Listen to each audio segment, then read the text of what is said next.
So today we are going to be talking about how to create a high converting landing page for lead generation. I am joined with James. We do this for a lot of different businesses throughout the UK and also throughout the world as well. So let's get into it. What is your tip? So my first tip is the offer. If the offer is good, you can have an ugly looking page, but if the offer is good, people will still inquire.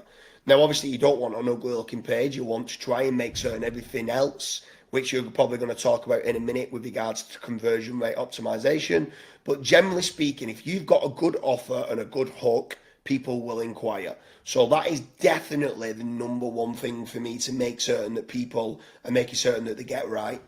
Yeah. So I think along with the hook, you do need a really good social proof. So for example, if your offer is, I don't know, you can buy your dream house in 12 months time, you're going to need some social proof alongside that. Look at John, he bought his dream house in February. Look at Phil, he bought his dream house last month. So along with your offer, having social proof definitely helps the trust factor when somebody's landing on that page. Yeah, and there's plenty of other kind of trust signals that you can do with regards to social proof. So obviously you've got the testimonials, you've got the case studies that's in place, and just making certain that those are relevant to exactly the inquiry that people are coming through for.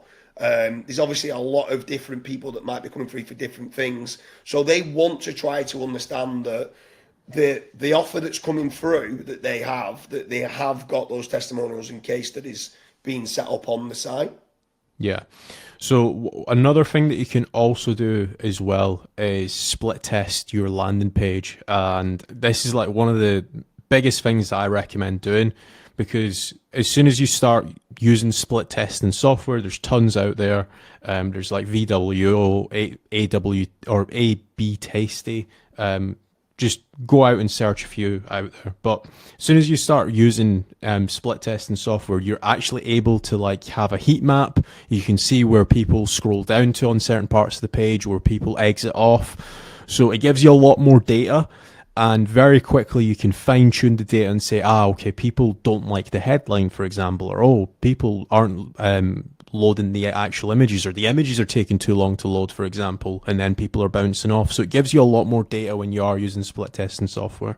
Yeah, for sure. I think another big one is with regards to the contact forms, trying to keep them short and concise and not asking for too much information.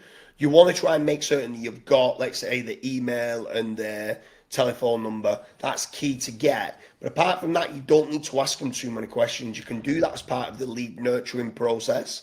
Too many people have got forms and they're asking for like 30 questions, including photos, the budget, everything of what's coming through. They might not have the photos to hand, but they might be wanting to inquire. If they've not got the photos and they're going, I'm not certain on the budget, it depends on how good the material is of what you're providing. So when you ask for too much, the conversion rate can drop massively. Get that inquiry, nurture them, and start within the kind of email flow or on the telephone call, on a discovery call. That's when then you can start to get more information from them. Keep them forms short and concise, and just initially get the name, the email address, and the telephone number. Yeah, my next tip is the continuity. So this probably applies to more people that are running Facebook ads and social media ads as opposed to like SEO and PPC. But having continuity from your ads through to your actual landing page. There's so many times, and we've seen it before, where the ad says one thing, you click through to the landing page, it says something else, and the headline says something else. The call to actions are completely different. So just make certain that there is continuity from throughout, like you, even like for example your social media accounts, for example. So having that clear from the word go can definitely help when it comes to improving conversion rates as well. Yeah, I think one of the biggest ones as well is potentially having a lead magnet.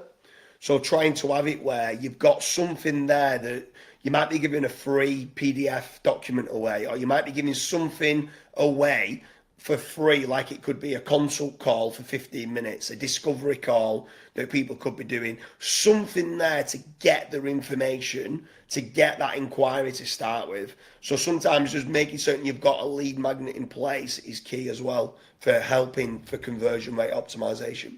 Yeah. So this one's going to be my last one, and this is more so a holistic approach, and it's literally just called Kaizen. So everything that we've just mentioned, I think we've just mentioned probably like 6 or 7 different things. This might sound like a lot of work, and might a lot of people might be turned off by this, and they might think, oh, they've just given me 18 different things that I need to go and do. It's all about the 1% gain. So, for example, if you can add social proof and then run some split testing, if you can tweak your headline and then run some split testing, if you can make certain that your ads and your landing pages are like continuously saying the exact same message, they're all 1% gains. So obviously a high converting landing page doesn't start off by a high converting landing page. It always starts off with like a 1% or a 0.5% conversion rate, and then you slowly but surely get it to converting at 3%, converting at 10%, converting at 15%. So that's my tip, and that's Kaizen.